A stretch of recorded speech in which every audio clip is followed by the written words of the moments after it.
Hi, welcome to NDE TV. I'm Peggy Robinson. Today's guest is Viktor, and he's going to tell us about his near-death experience.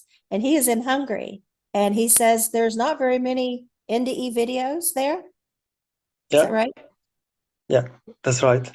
And you're translating mine into the Hungarian language like a voiceover? Yeah, that's what I'm planning. Yeah, That's awesome. Thank you. it's a sort of calling what Yeah. came to me. And Yeah, you've watched because every one of the NDE videos, is that correct? I NDE. think I think there was a time that I watched all your back in the time. So I Okay. had a lot of time since I'm in a wheelchair after the accident. So I watched all your videos. Okay. Maybe today I'm not so updated, but Okay. I watch it regularly your videos and yeah. Okay. So there's a lot of knowledge and a lot of stories, a lot of beautiful stories. And yeah, it. So I miss it in the Hungarian in a Hungarian language or in the Hungarian community. So Had there are you some good stories, but not many. Had you heard of near-death experiences before you had yours? Yeah, yeah, Okay. yeah. Because as I was 25 or so, the materialistic world was too hollow for me, and I was searching for something real. So I started my spiritual journey.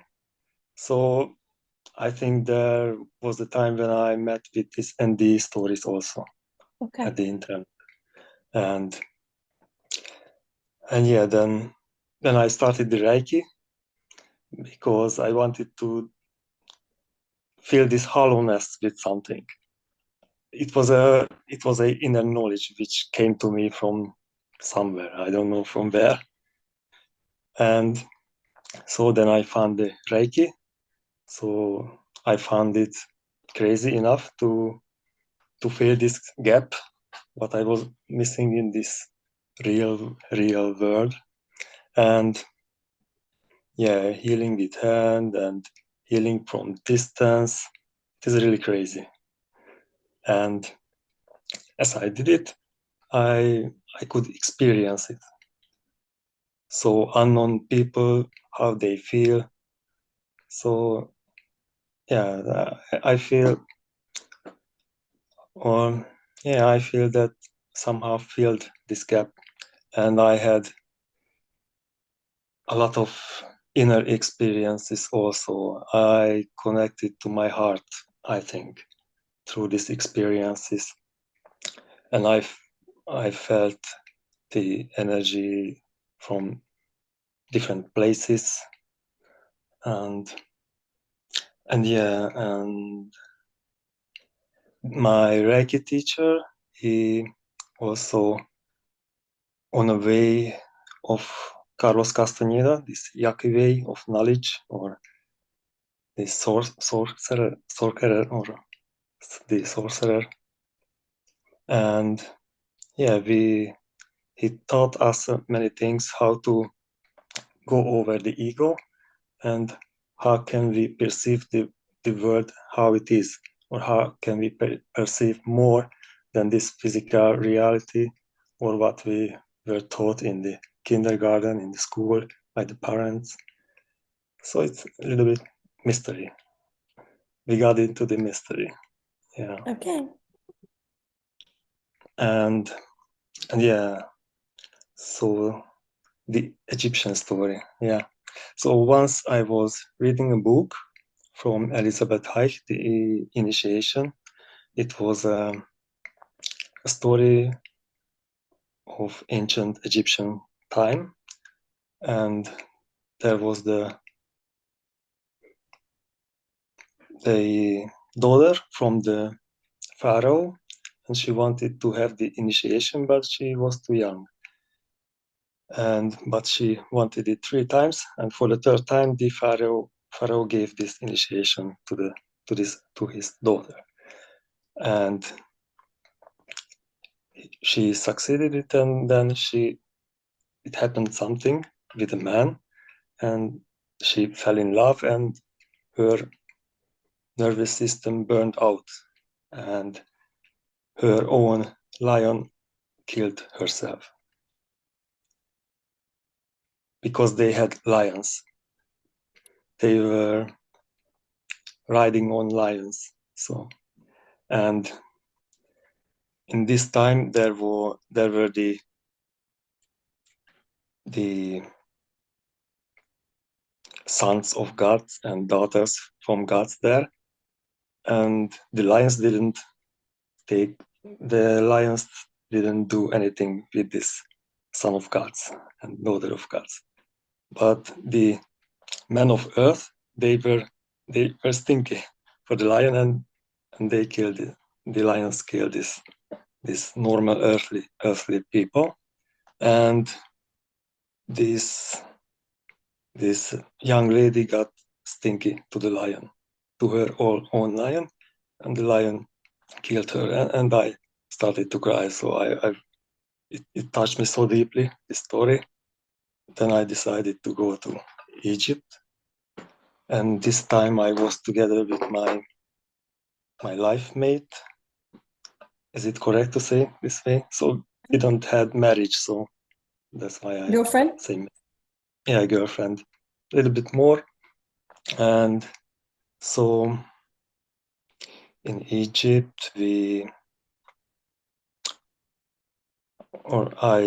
I was in a temple, and I felt something from this past, or from my past, I don't know.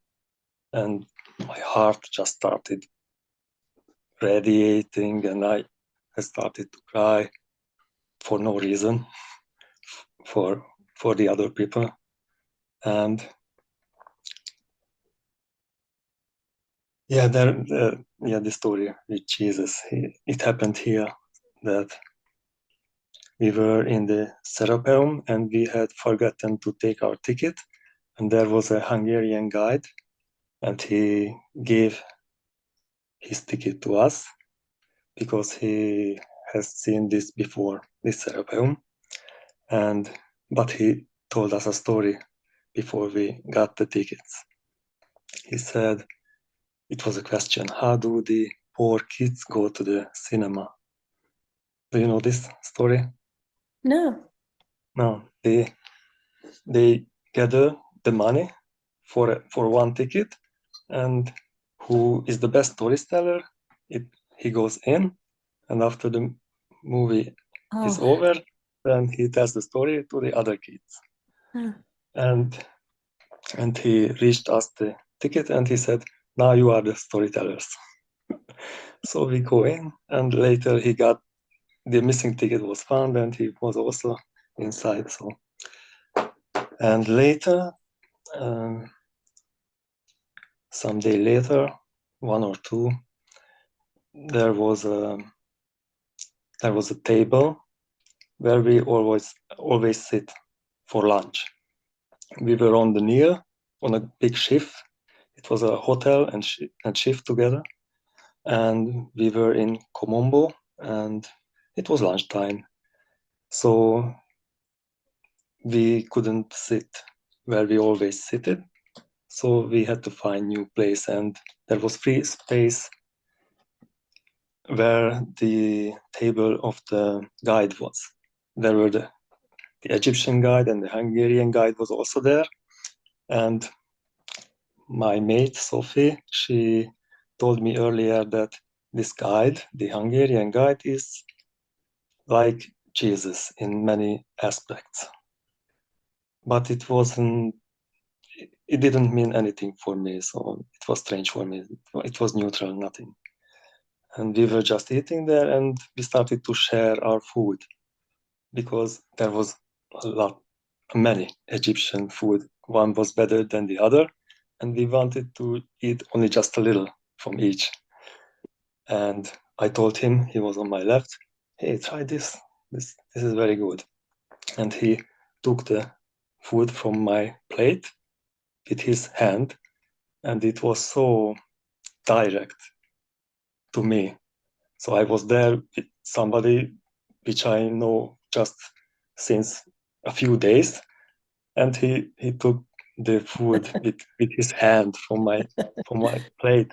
And then at this happened, I got a download from the energy field, or I don't know what. And in this download was a scene that I was at the table like the Last Supper. Jesus was on my left, and the others were in front of me. So it was a big supper. Everyone was there, and we all know that it is the last day, because Jesus told us this is the last day. He has to go, and we would be the storytellers. So we have to share what he taught us, this unconditional love.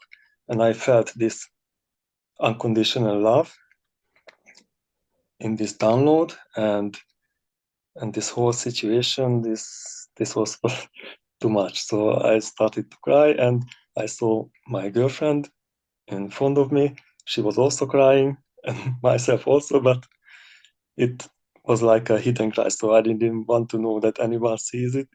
I just had my just water around from my eyes, and yeah. So I knew that he doesn't know this, and it was like a feeling that since Jesus gone, his energy is here in the people, in all of people. I don't know if in all, but maybe in 1% or less. He is in every people here on the earth, in aspects. That was my feeling after this experience. And yeah, then the last day, the seventh day, was in Komombo. Then we were in the Sun Temple in the desert, and I felt so weird things. In the Sun Temple, I had to go backwards. I felt a drowning from behind, pulling. An energy pulled me. And I arrived to somewhere, and I looked back, and there was a column, and it was this sign right on it, multiple sign, like A, and bigger and bigger and bigger. And it looked stupid to going backwards, so I managed this energy to come forward. Then I can go forward to follow this pulling, and I saw in my inner vision, so things the Egyptians had something so biomechanical things on the body, such things. Yeah. And it was the impression that this mechanical things wasn't third dimensional things. It was in the fourth dimension. Yeah.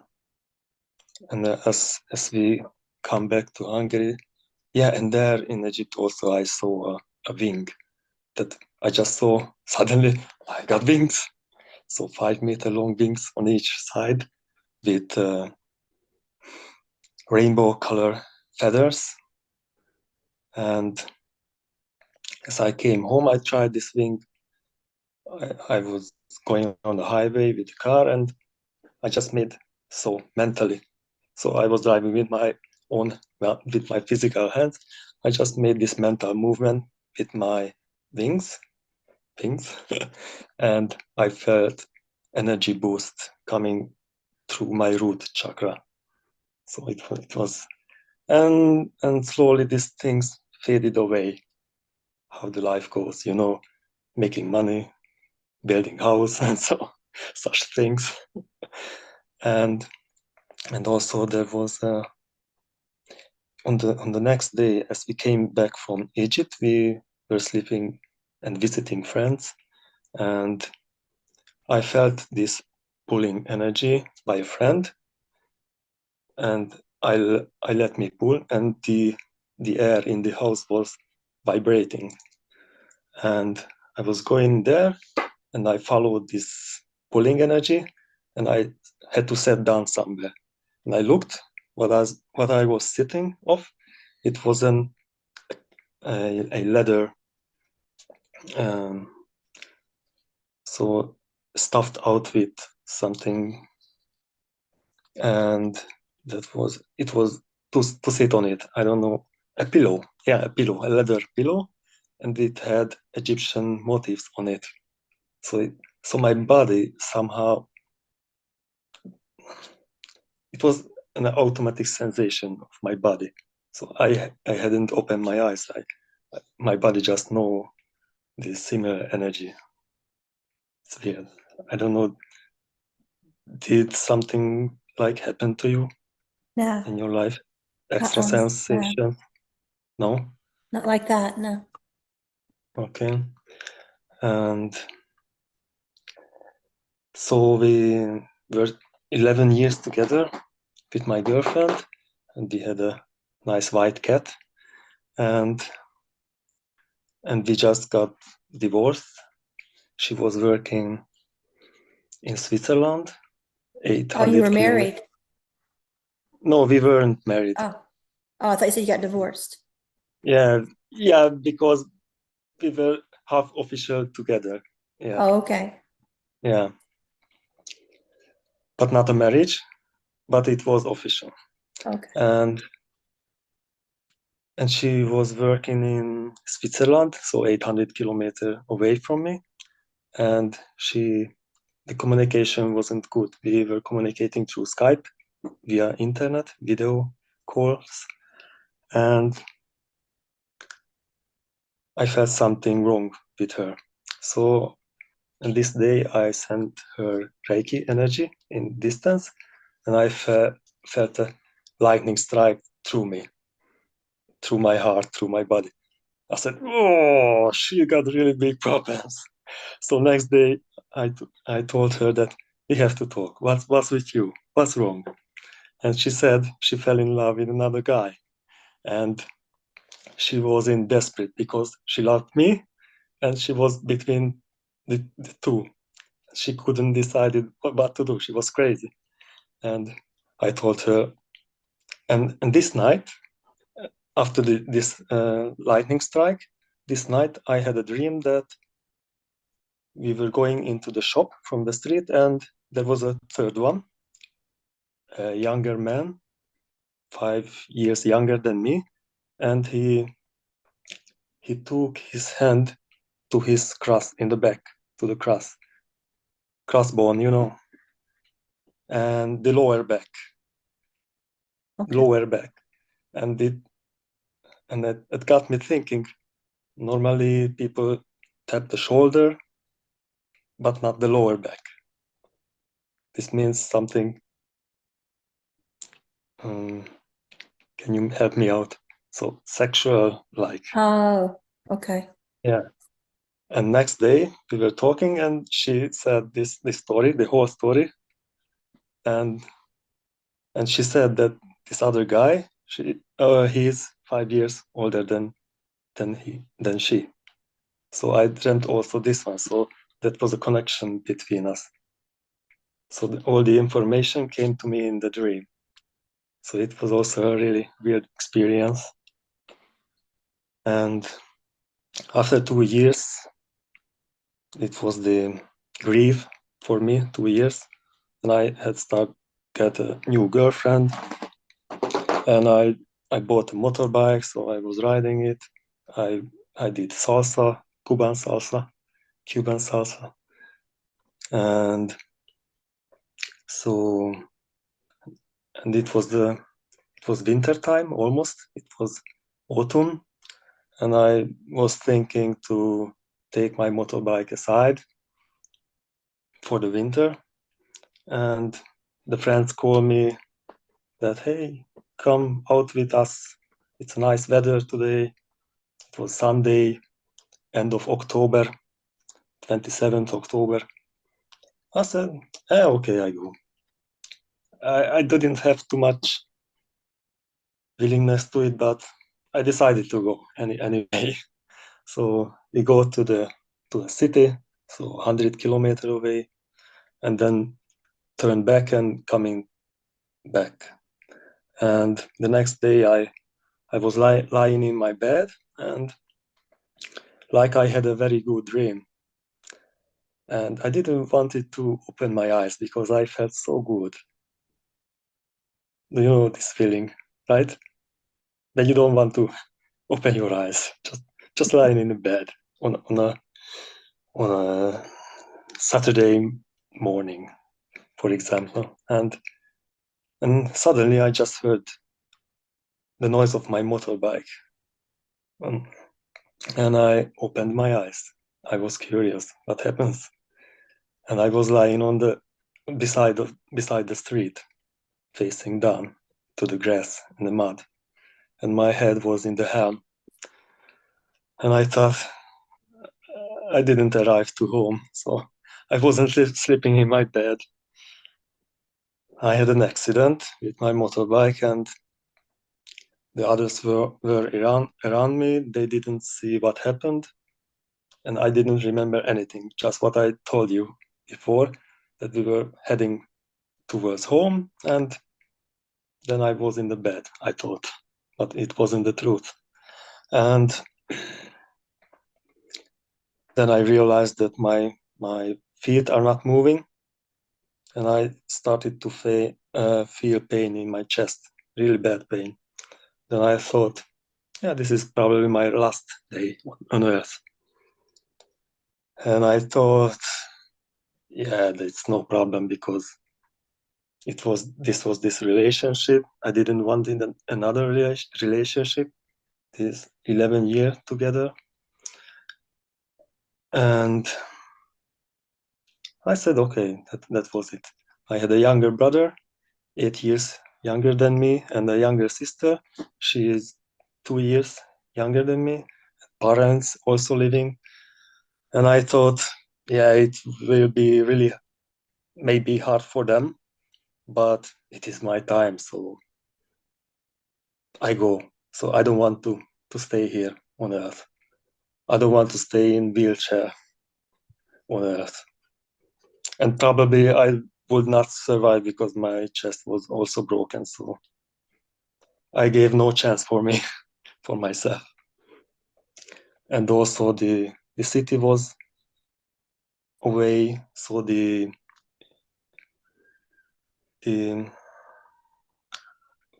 how do you know this car? It, this siren. This how do you call this car? Ambulance? Please? Ambulance? Yeah, ambulance. Yeah. The chopper couldn't land there. There was no way to land because it was in a forest. So I fainted out, and then something connection was with my body because they were cutting the leather protectors from me, but I didn't see anything. I just felt it, and then the next thing I remember, it was probably in the hospital. There was a white fog, and I felt that I was facing down, and I felt a little sand in my mouth, and the doctor was asking me questions. Do you know where you are? I said, yeah, I'm in a hospital. Do you know what happened? Yeah, it happened, a motorbike accident. And he said, probably, and as he was talking, a red and black current was coming into this white fog. And it was a little bit dark energy, dark feeling also into it, but just a little. And he said, it looks like you have to sit in the wheelchair to the end of your life. And the option B would be you can give your heart to someone else. You can say goodbye to your family, and after that, we take your heart, and that was it. And I said, okay, I choose plan B because I didn't want it to sit in a wheelchair. So go for it, do it. And that was this scene. Then blackness again, unconsciousness. And the next scene was again this white fog. And it was like I was in the operating room, but I could just hear. My vision was just this white fog. And I thought that I'm on an operating table because the noises were similar. That was my guessing. And there was this desensitizer on the wall, and they push it, and this gives this sound, and this sound came over me, and it just repeatedly, and it took over my mind. There was no free will at this time. All the world was just this noise. And my reaction was to it, what I heard, because I didn't felt anything with my body, only my eyes, this white fog, and what I heard. And I figured out that I attacked the doctor and the nurse. And then this scene was over.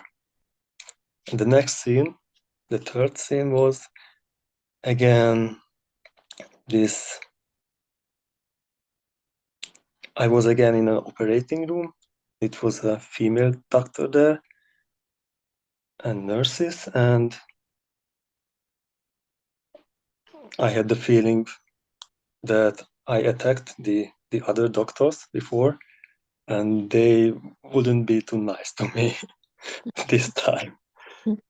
And then this doctor, she started to talk about the Papua New Guinea tradition that as the boy became man after the boy bited down the end of his tongue. And she told the story again and again and again. And I said, okay, I bite my tongue but this is your, this would be your fault because you just gifted my mind with this story. And I took a bite really hard and I felt blood, the hot blood in my mouth. And the scene was over. And the next scene was again and as this scene was following each other, there was also more darkness to my sensations in it. And the fourth scene was again, I was in an operating room and suddenly I felt coming this dark energy, what I felt earlier. And it came stronger and stronger and stronger. And I had also a vision, a black patch on something. It was like a snake or a serpent energy. It hadn't this form, only these dark patches, what I could identify. And all of a sudden, I was in his world. And this world was just a black and white world. There was like a cat's paw, and it was black patches on it. Mm. But the base was this white material, and they wanted to take my mind. They wanted to feel me guilty. I don't know for what reason. And so it was a mental attack against me. And I had to gather my consciousness together, hold my consciousness together with force. And somehow I could free up myself from them. And then I flew through this world and I was back again in this operating room. And this guy followed me from his world and bited big chunks out of me. and I didn't feel any pain, but the panic broke out in the operating room between the doctors and the nurses because they didn't see this being. It was invisible for them. It was only my knowledge that this guy was here. And this scene was over again. And the next scene was that I had a friend, and this beast or this dark being made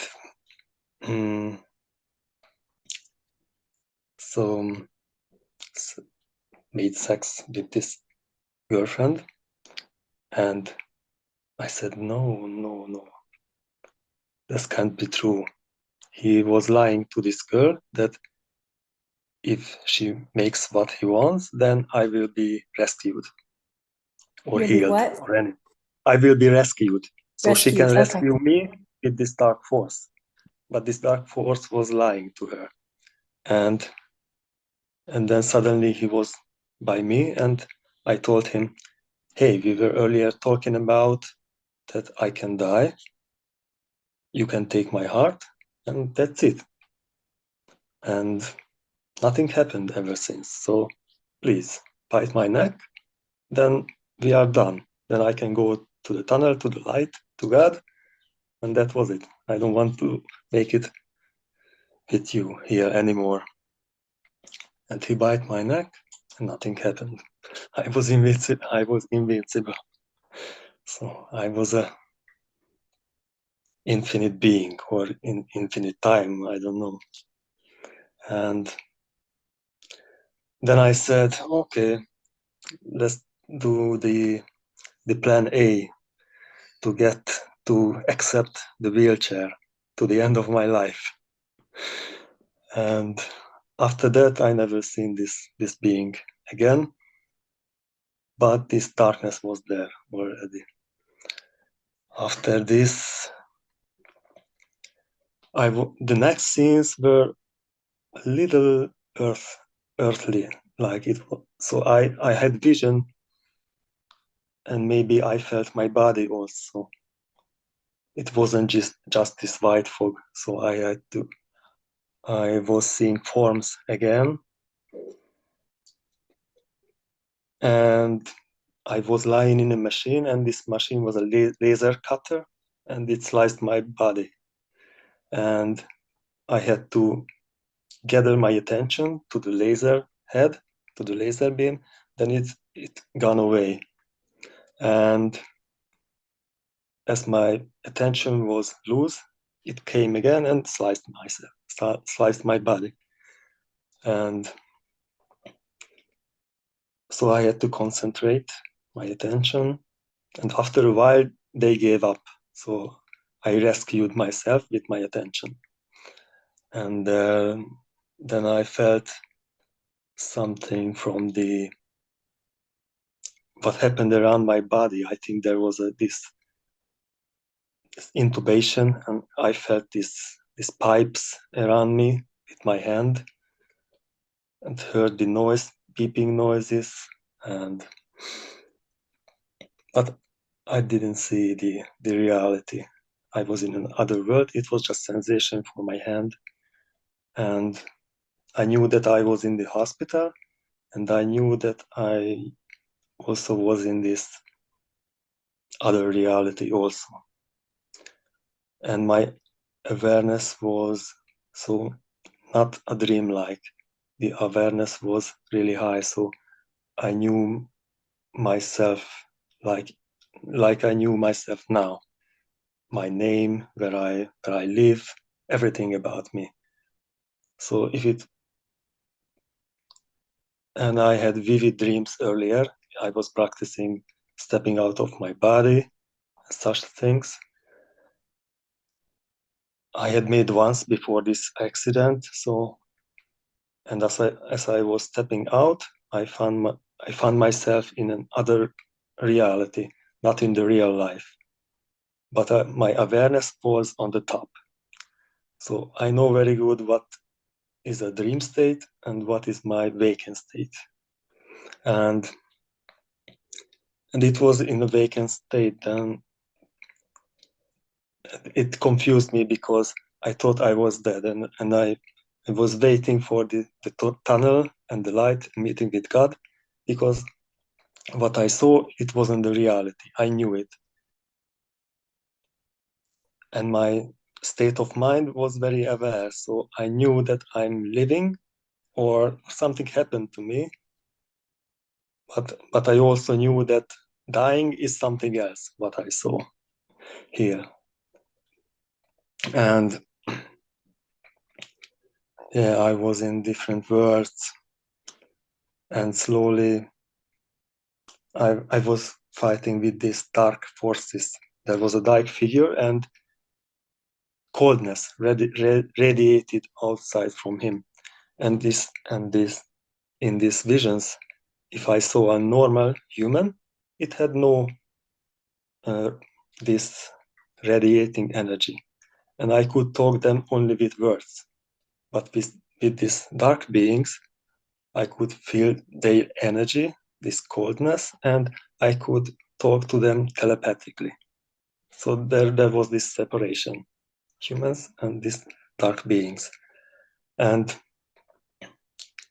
there was this hell dog, or it was a ghost dog. Someone, my Reiki master, brought this dog here to eliminate these dark forces, and they took it over. So the dark forces win, and they took my relatives and my Reiki master, everybody, in a cage, and they told me, now you have to take this dog. And I didn't want it to get hurt my relatives, so I took the dog, and this dog ate me to my waist, and my body was not flesh and not bone, it was something else. I don't know how my body was, and I heard the noise of the dog, so it was a little horrible, but it was my decision to take it.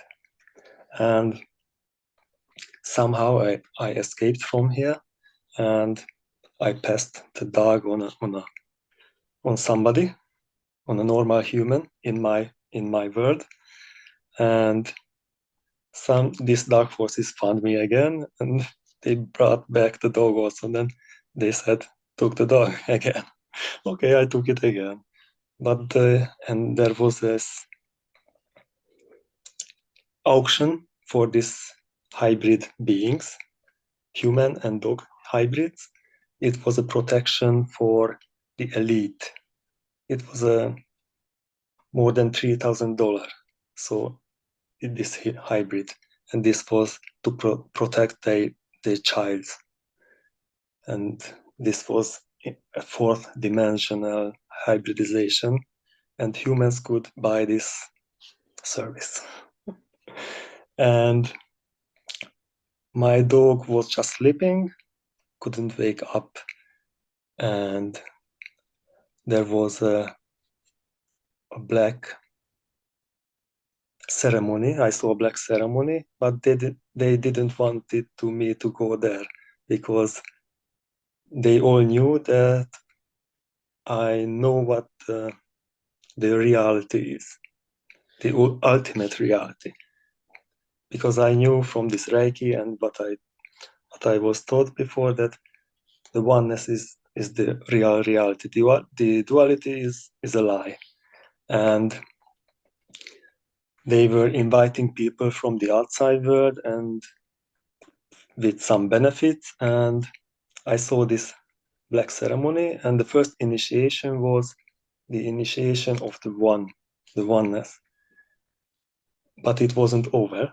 Then the next initiation was the two, the separation. And the people who took this initiation, these innocent people, they had to reborn. This was the incarnation. They have to cycling back to the earth always. So that was this black ceremony. And also the foundation was the one.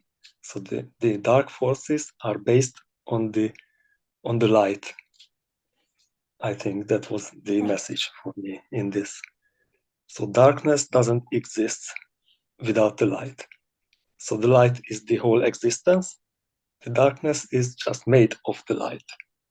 It's just a little player, the darkness, nothing more. And so my dog was about to dying, and there was the buyer with his daughter, a little daughter, was 5 or 3 years old.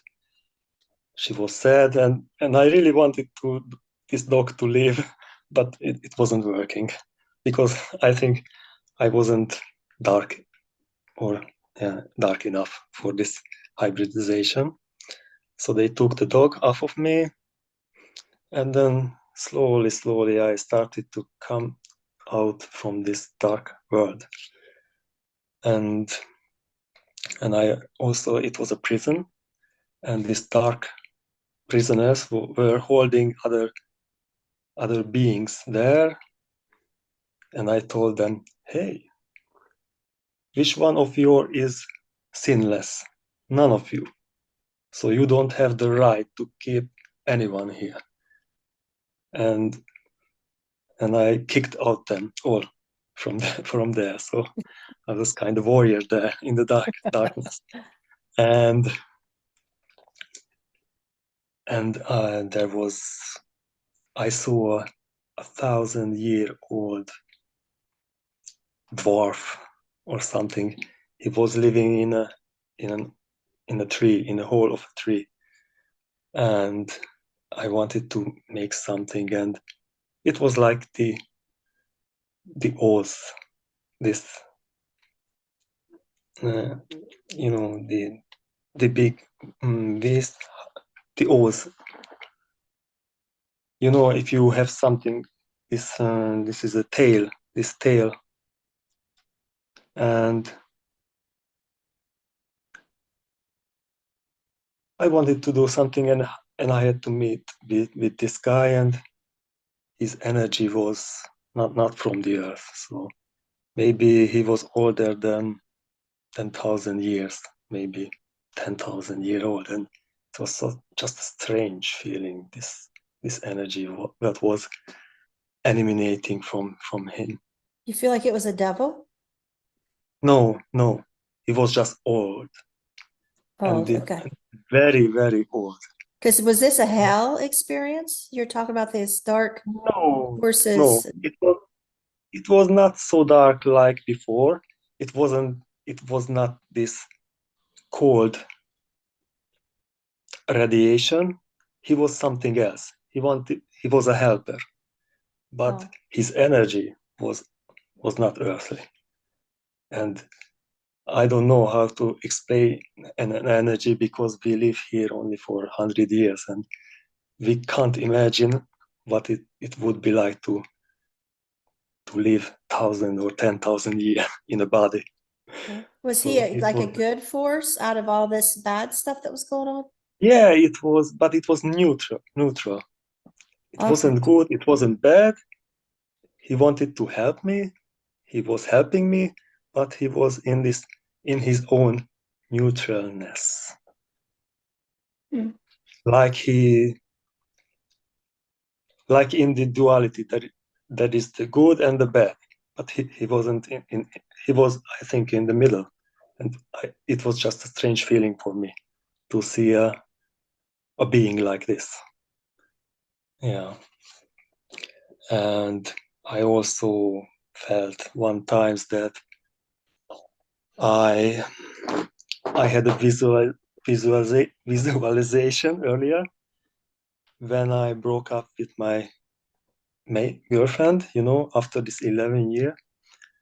And first I felt myself in the desert, unlovingness. And I realized that this was I felt as I was 3 years old with my mother, that I fell out from the love, and I found myself alone, and it was cold, and it was like a desert, a cold desert for me. So I closed my heart, And I said, that's weird. And I was just sitting in front of the chimney. There was fire in it, and I looked into the flames, and my ego said, hey, don't blame yourself. Try to be something else, to take advantage. And I got rageous. I felt I wanted to. So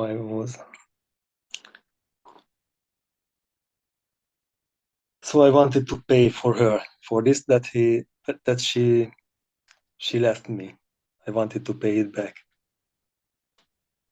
And my spiritual being said, no, you don't pay it back. Life is just happening. You have to accept everything.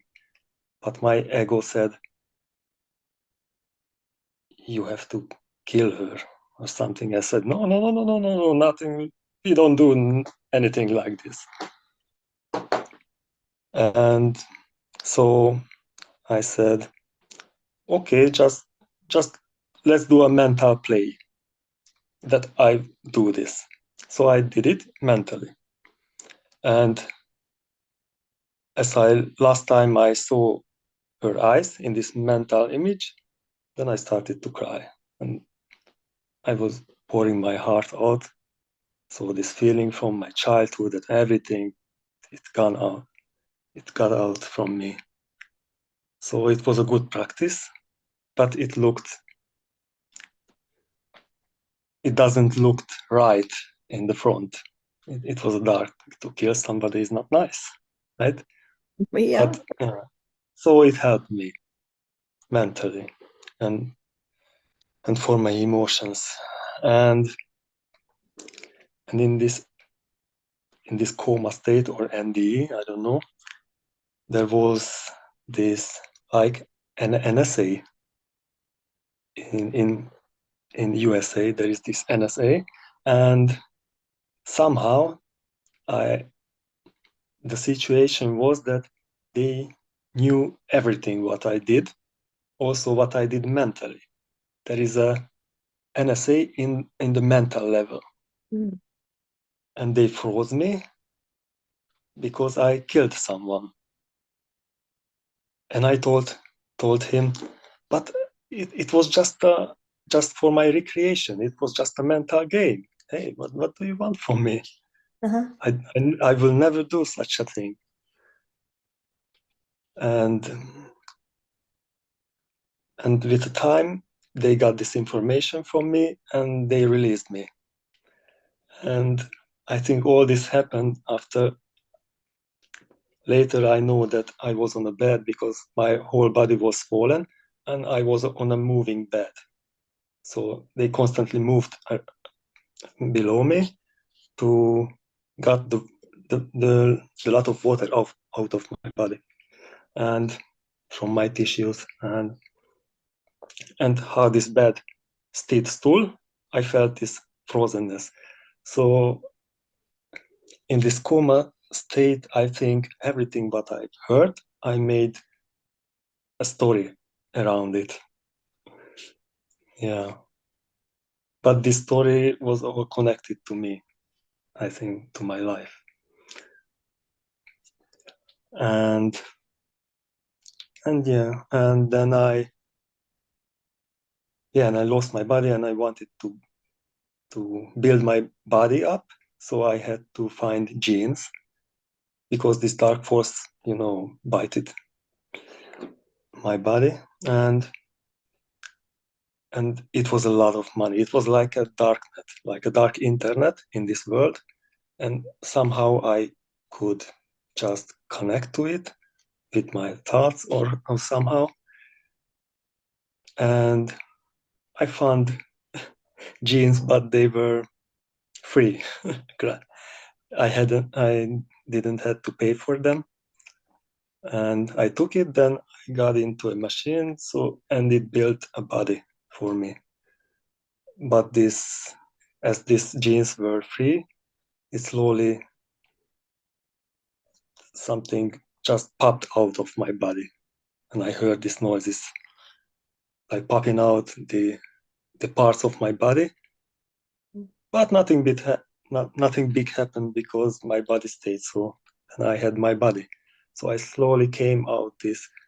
First I didn't have body, then I had body, then I started to see the reality, and the first I saw my ex and her sister. Then I said, "Oh, thank God, I see my reality." So You're back. yeah, I'm back.